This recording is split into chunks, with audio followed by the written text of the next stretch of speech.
Hi, hello, welcome back to Orange Thoughts YouTube channel. Today's question is స్నానం ఎంతసేపు చేయాలి?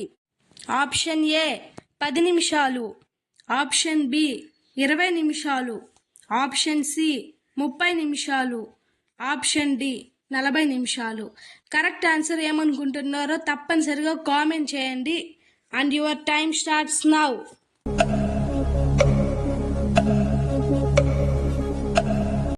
The correct answer is option A 10 నిమిషాలు.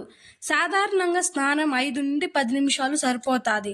ఎక్కువసేపు అంటే 20 నుండి 30 నిమిషాలు లేదా అంతకంటే ఎక్కువ వేడి నీటిలో స్నానం చేస్తే చర్మంలోని న్యాచురల్ ఆయిల్స్ తగ్గిపోతాయి, చర్మం ఎండిపోవచ్చు, దురద రావచ్చు. చలికాలంలో అయితే గోరువెచ్చని నీటితో 5 నుంచి 7 నిమిషాలు స్నానం మంచిది. అలాగే వేసవి కాలంలో చల్లని నీటితో లేదా కొద్దిగా గోరువెచ్చని నీళ్లతో 10 నిమిషాలు స్నానం మంచిది. ప్రతిరోజు స్నానం చేయడం మంచిదే, కానీ ఎక్కువసేపు స్నానం చేయకూడదు. 10 నిమిషాలు స్నానంకి కేటాయిస్తే సరిపోతుంది. ఇలాంటి యూస్ఫుల్ ఇన్ఫర్మేషన్ మీకు డైలీ కావాలంటే do subscribe RN thoughts YouTube channel.